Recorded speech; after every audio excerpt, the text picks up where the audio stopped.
All right, guys. Today we're going to start working on our next animation, which is going to be a bouncing ball. So this is basically an example of what the final product that you will be turning in is going to be. So if I were to hit play, you'll see the ball bounces, hits a wall, and then slowly comes to a stop. If we look at this animation a little closer, let's stop it. And all right, so as the ball starts coming down, it's got a little stretch going on, and then when it hits the ground, it squashes, bounces back up with some stretch again, hits the top of its arc, it comes back to no transformations, and then it starts squashing again. Each time it hits the ground, it bounces a little less high, um, simulating gravity, and eventually it kind of stops rolling. So we'll hit play one more time so you guys can see it.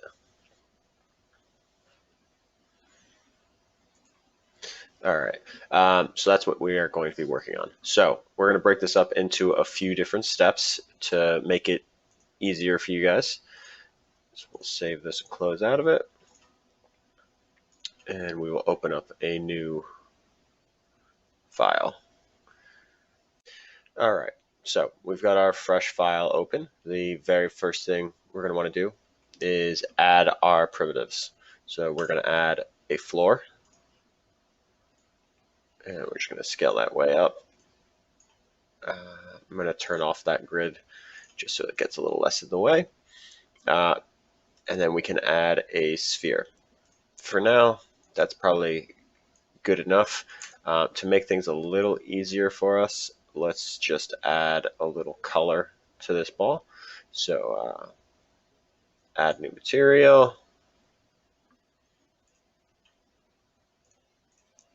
And then we'll just make it a red.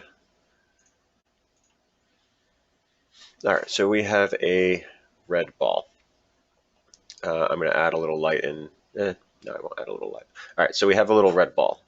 All right, so the next thing we're going to want to do is we're going to want to set this so the ball, when it hits the ground,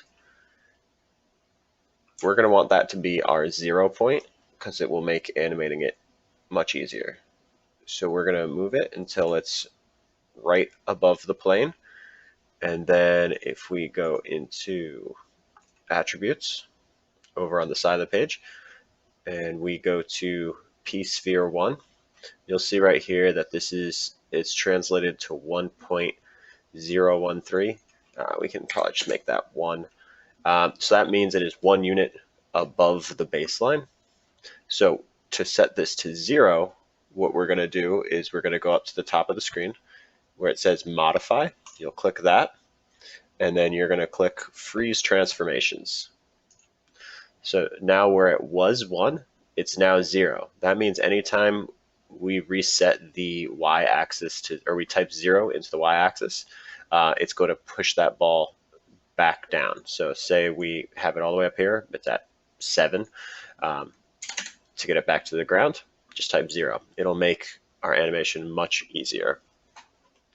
All right, so what we're probably going to want to do is pick how many frames we're going to do this for. So let's say we're going to do it for, let's have our animation cover 75 frames.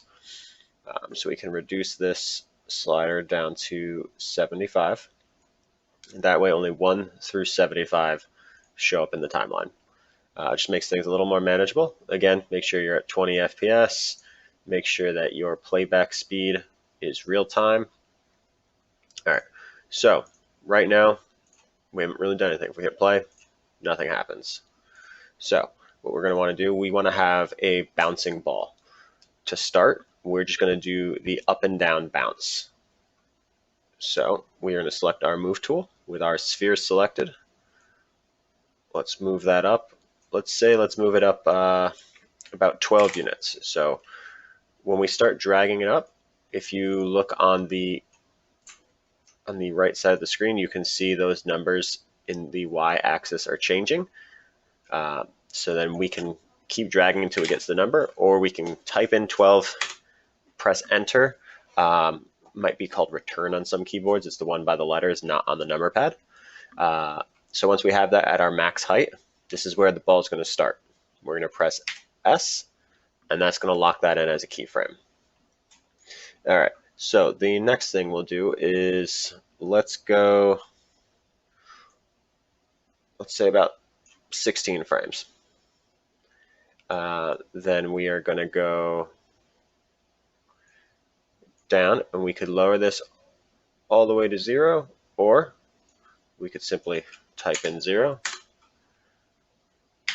and keyframe.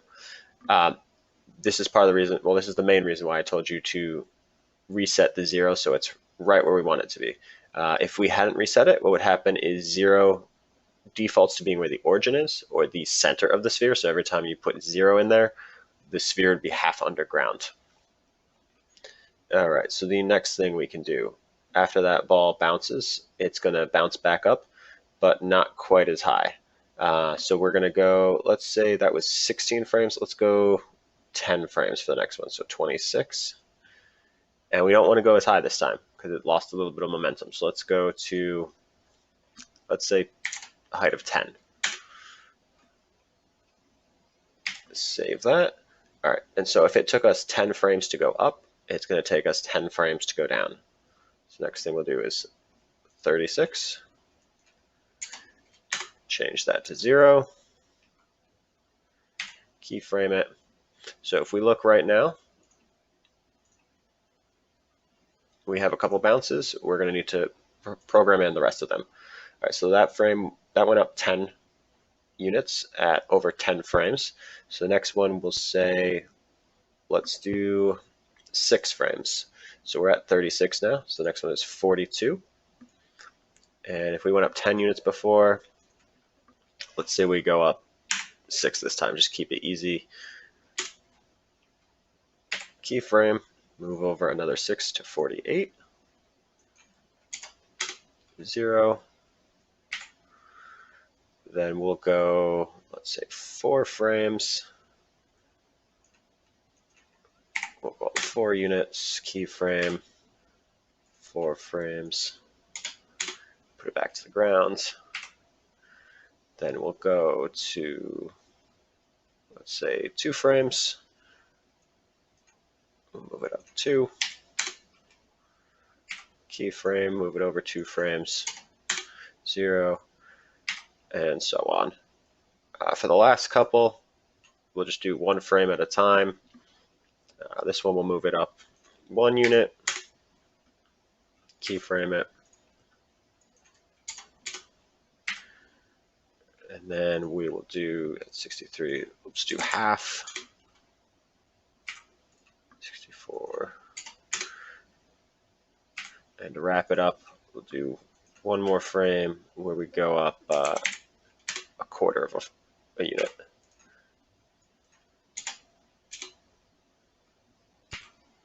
All right, so now if we go back, we should have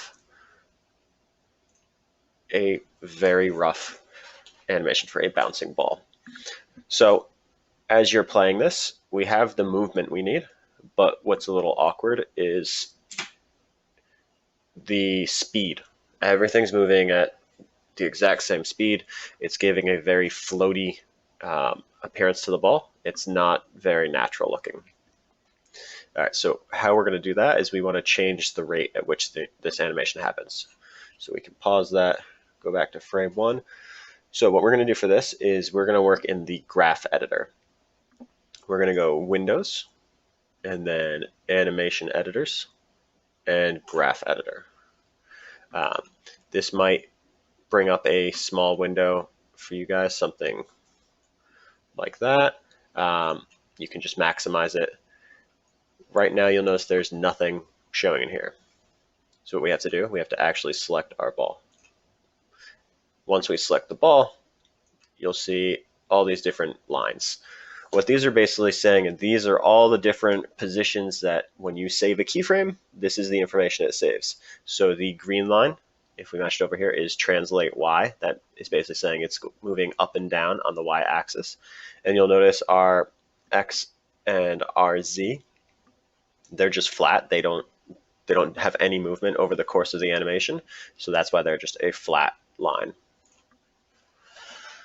All right, so what we can do is if we click and drag all the way so we get all of these bottom points, what we want to happen is when a ball hits the ground, it kind of bounces right back up, not really slowing down as it goes. So what we can do is change those to a linear tangent. That'll make those, instead of having nice smooth curves, it'll make them basically V's. So once we do that, you'll see now they come to a point. If we minimize this, we can click play. And so we can see that it already looks a bit better. Doesn't look great still, but baby steps. So now it's bouncing off the ground in a pretty appropriate manner. What we're going to do next is when it gets to the top of the peak, it's just going to kind of slow down and hang for not even a second, just like a split fraction of a second. All right, so minimize that, select the ball again. When you minimize another window, it's not going to go to your wherever, like if you would minimize a program, it's going to kind of minimize inside Maya itself. So you can open that back up. All right, so what we're going to do now, if we select this line, we're basically going to try and extend this curve a little bit. That way it spends more time up when it's getting towards its peak. So if we select that, right now, if we were to try and angle one of these, they're attached to the anchors. We can undo that. What we need to do is break the anchors. So this button right here, break tangents, if we click that, now we can select either one of these at once. So we can move them independently of each other, which lets us bend these to how we want them.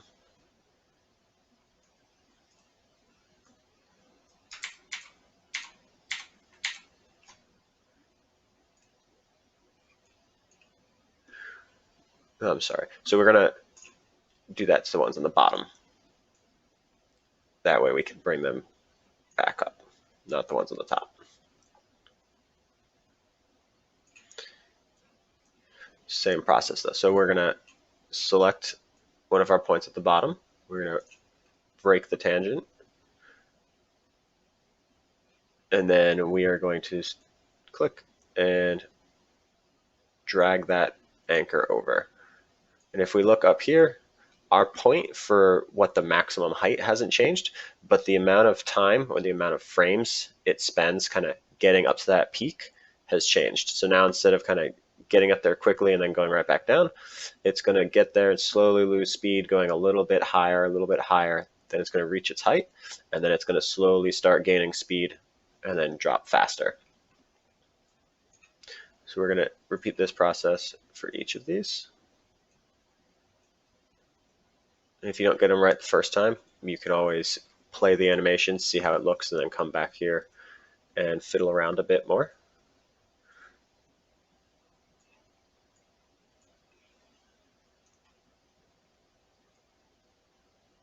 And so as we start getting to these smaller peaks, it's going to be harder to actually see the roundness of the curve.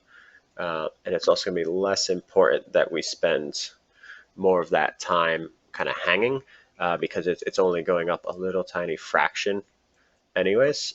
So we don't really have to play too much with those. All right, so we've modified our curves now, so we can minimize that again. And if we go back to frame 1 and we hit play, we have a much nicer bouncing ball. So that's the first part, just setting up this very basic part of the animation. That's going to get us to the point where we have a ball that's bouncing. It doesn't have any squash and stretch yet, but it gets the different height variation that we need. So that's the first part. All right, so now that we have our basic animation, we're going to start adding squash and stretch. And if you remember squash and stretch, what that means is as the ball is coming down, it's going to kind of elongate to give us an indication of speed.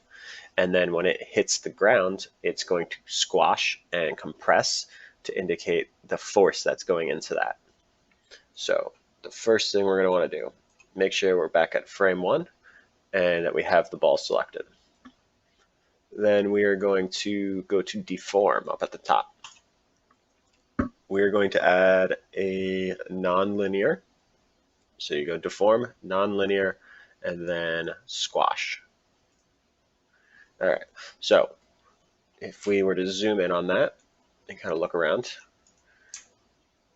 you'll see there's a little X on the top, X on the bottom, and then a little ring going around. If we were to select that, you'll see over here in the outliner, it is Squash 1 handle. If we were to add another squash, it would be Squash 2 handle, and so on. What we need to do, though, is we need to make the sphere the parent of the modifier. If we don't do that, what's going to happen, you'll see if we hit play, the squash deformer is just going to stay in the same spot while the ball kind of does its animation. But if we go back to frame 1, and if we middle click, so that's click and hold the mouse wheel, and then drag it over P sphere, you'll see it gets this little branch. That means that the sphere is the parent of the deformer, or you could say that the deformer is the child of the sphere. So now if we hit play, they should move together.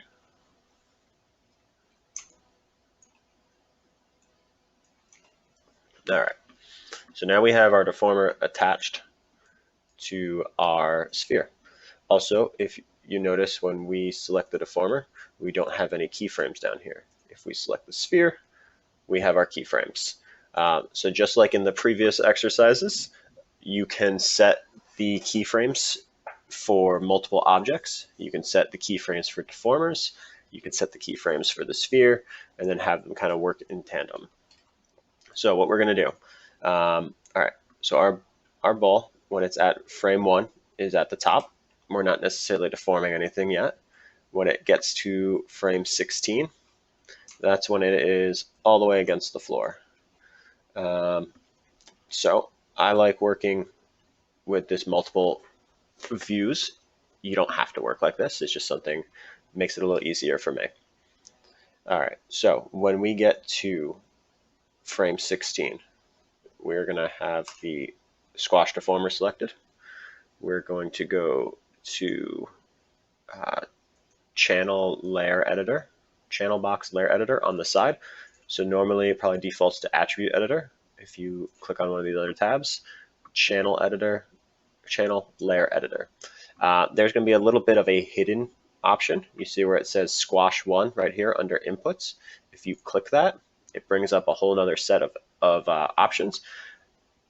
Don't ask why it's hidden in the first place. I don't really know. It seems very strange that they don't even give an indication that you can click on it, but that's where it is. So what we're going to be using is mainly factor. The other thing we need to do, if we click low bound, we want to drop that down so it's on the actual base. So right now, if you're touching the floor, you'll probably have to set that to -3. And then factor, we can, if we make it a negative number, it will kind of start pancaking out. You'll see it very quickly goes a little crazy. We're going to be working with decibels. So we can say, let's do -0.5 and see how that looks.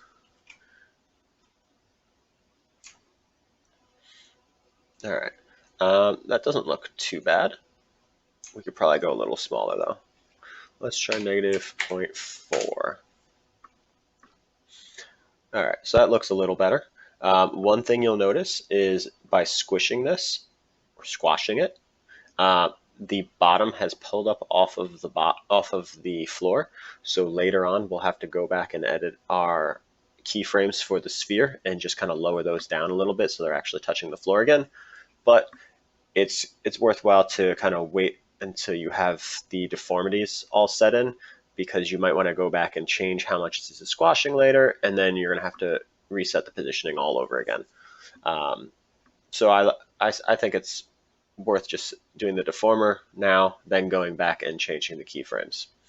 All right, so now if we were to hit S right now, it's not going to actually save what we want for a keyframe. What we need to do is right-click factor, and then we need to do key all keyable. So then we'll get all these red blocks. We'll get our little keyframe. Now, anytime we add a keyframe, it'll actually save properly. Before that, it will just save the X, Y, Z positions and the rotations. It won't do us any favors because we need these squash inputs for what we need.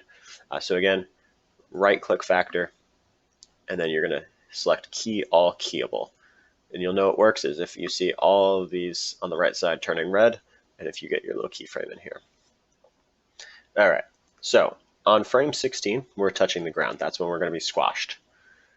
Right before that, though, we're not going to be squashed. So we can go back to frame 1.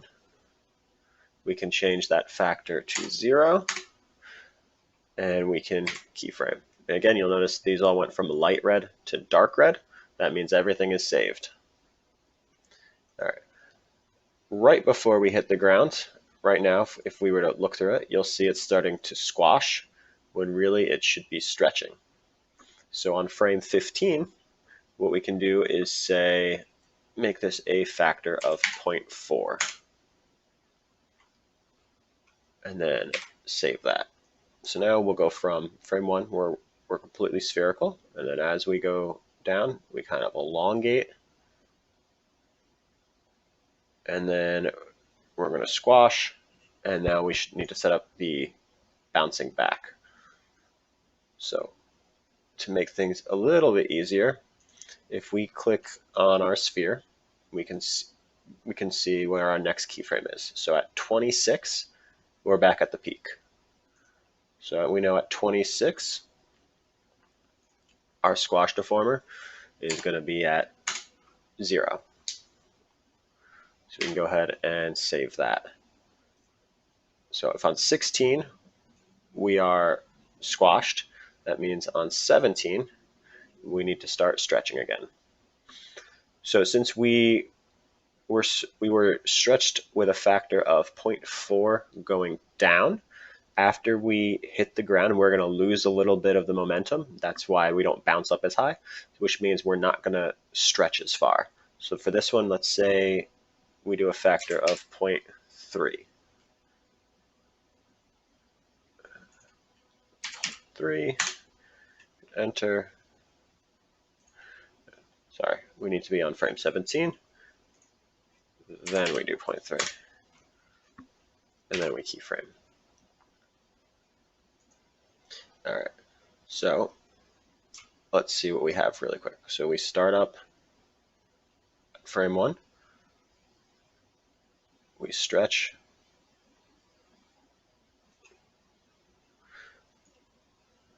We squash, and then we start bouncing back up, and then we level back out. So you guys are going to repeat this process all the way until the ball stops bouncing. So remember, as we go down, right before we hit the ground, that's when you can apply your stretch factor. When you hit the ground, that's when you're going to apply the squash. And then the frame after you hit the ground, you'll start applying a slightly smaller stretch. And then the stretch should kind of be proportional. The stretch and squash actually should be proportional to kind of how high the ball is either going back up or coming back down. And the other thing is if we are, so here we've lost some momentum. So we're 0.3 for our stretch going back up. When we get to the top, we're 0. And then as we come back down, that factor is going to be the 0.3 stretch again. Then it's going to hit the ground, lose some momentum, and say maybe, so the factor for the squash would be negative 0.3. Actually, I'll show you that guy. Show you that one. All right, so we hit the ground at 36. So at 36, we're going to have a squash factor of negative 0.3. And we're going to save that. That means at 35, we're going to have the stretch factor of 0.3. Save that. And then on 37, we're going to have lost a little bit of that momentum. So we're going to do let's do 0.2. And then we'll save it. And we can look at where our next, at 42, we hit another peak. So 42, we'll be at 0, and save. So now if we were to play this,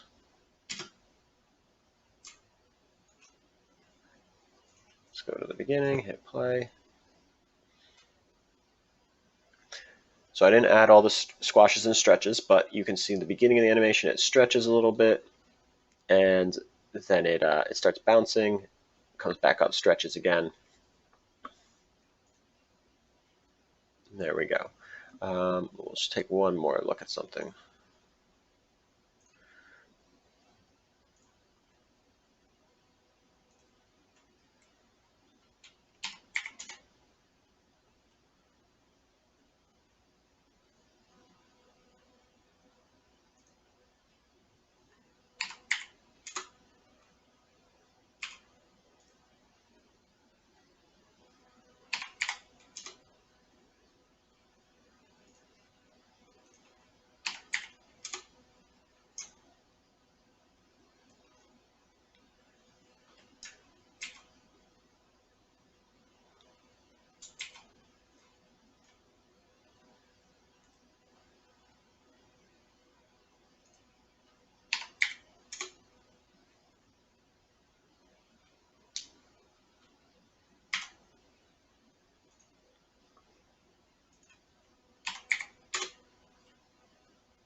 All right, so now you should have all of your squash and stretches set up.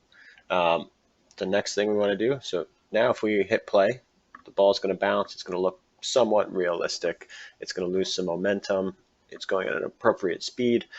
Now we got to add some movement in the X direction so that it can actually move forwards or backwards so it can hit our wall. So the easiest way I found to do this is if we go back into our graph editor, so Windows, Animation Editors, and Graph Editor. It'll bring this picture back up. We want to make sure that we have our sphere selected, so in my case it's P-Sphere 1. All right, so then what we can do, I know we want to translate X. That means we only want to move along the X axis. This green line again, that's just a translate Y. If we were to click on that, you would only get that. If we click on translate X, we get a straight line. Each of these little diamonds, those are the keyframes. So basically what we're going to want to do at frame 1, we haven't started moving yet, so we can be at X0. Let's say at frame, let's say frame 35.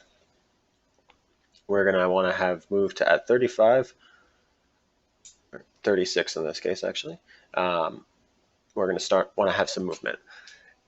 The way, if we look at this graph right here, you can see on our axis, it's reading decimals. So this is saying at frame 36, our X position should be 0.5. So that's a very small movement. So what we could do is we could just select that and say we want our X position to be, let's do 15 for now, see how that goes. Then before we do anything else, we can just select all of those points but the end point and press delete. All right, so now if we zoom out, we see we have this peak. If you press A, it'll kind of rezoom and recrop into our picture. All right, so here we go from 0, then it's going to move up to 15 away from where we started, and then it's going to move back to 0. So if we were to play this,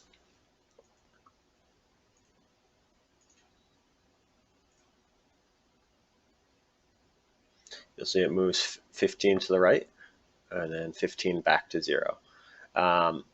That's probably not, we probably don't want it to go all the way 15 and then all the way back. again, because it's going to have lost a little bit of momentum. So what we can do is we can select that again.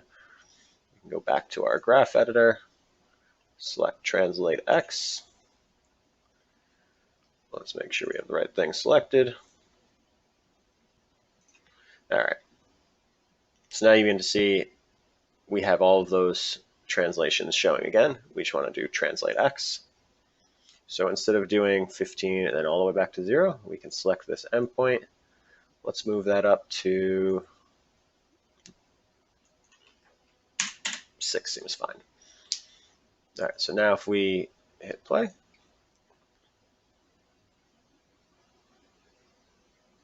all right, so it starts bouncing, hits an imaginary wall, which we'll have to add in, and then it rolls back. The other thing we can do is, if we go back into there, all right, so like we had in with the other ones, if we wanted to say change these curves, if we wanted it to be rounded, we would just click this button right here, the auto tangents, and you'll notice it doesn't have an effect on the rest of them because we only selected that one. We can see what that did. So what that did is right here by the imaginary wall, it kind of slows up. It's not what we wanted, but this is just showing you guys things you could do to control the movement better. If we look at the graph, what it's saying is it's going to be moving at a relatively steady pace, increasing its x, and then as it gets towards the limit of the max x movement, it's going to start slowing that movement down. So if we think about how a ball that's, say, thrown or bounced against a wall, it doesn't really lose momentum as it's approaching the wall. It's going to hit the wall, and then it's going to bounce back off. Where it does lose momentum is as it's getting to the end of its course, it's going to hit the wall and then start losing momentum. So what we can do to kind of exaggerate that is we can just kind of drag that curve out. And now we have where it will gradually roll to a stop. So if we hit play again, we'll see it's moving pretty steadily. It hits the wall and then it kind of slows down. I think it slows down a little too much, so we can play with that some more. We move that back in here.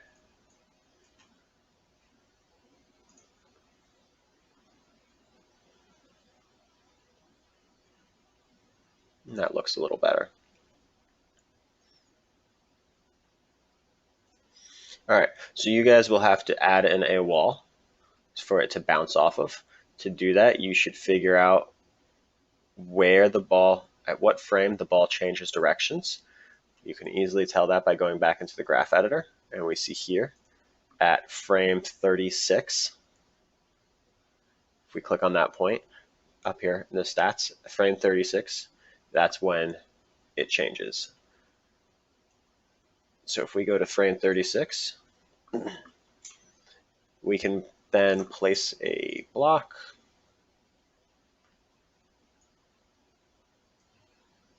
And we can stretch it to actually meet our needs. And then we can make sure it's actually touching, but not going through the ball. So this might take some playing. Again, this is where it's handy to go in from a different angle, one of the different cameras. So then you can get nice and zoomed in and make sure it's actually touching. And if you want, you can even go into wireframe mode to make sure we're perfectly touching, that there's no overlap. All right.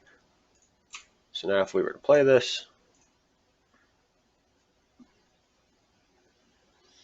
it bounces a couple times, hits the wall, and changes direction. The last thing you'll notice is our squash and stretch is a little screwy right now. You'll see right now it's just squashing and stretching straight down.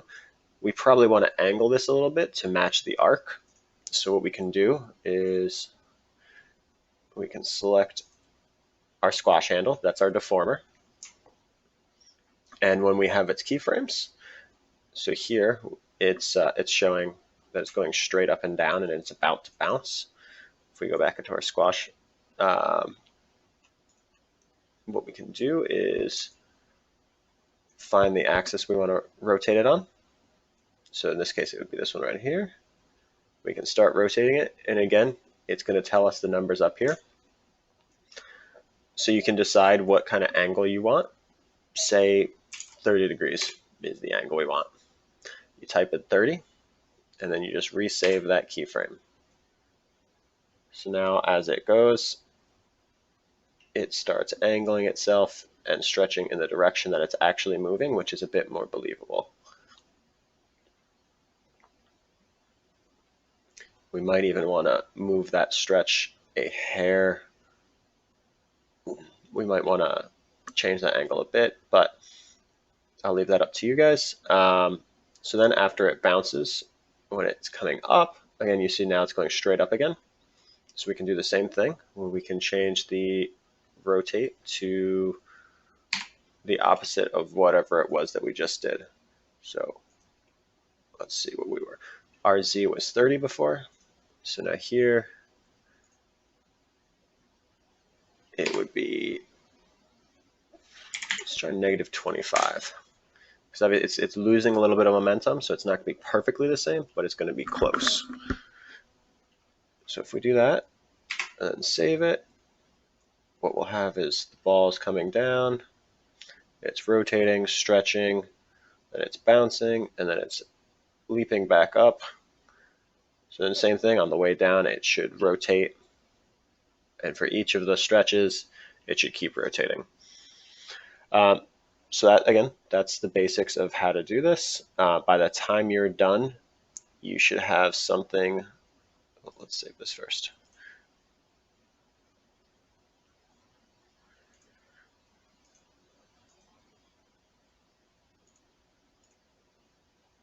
You should have,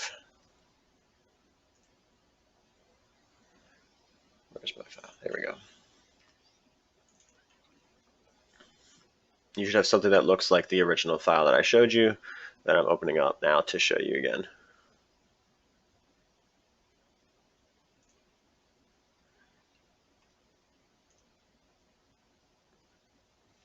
All right, so by the time you're done, your animation should look something like this. We're just going to bounce a few times, hit a wall, and then roll back. For sanity, to make things easier for me to see, add a light source. That way you can get some shadows. It'll look a little better. Add a couple surfaces. So your wall, your ball, and the floor, those could all be different surfaces.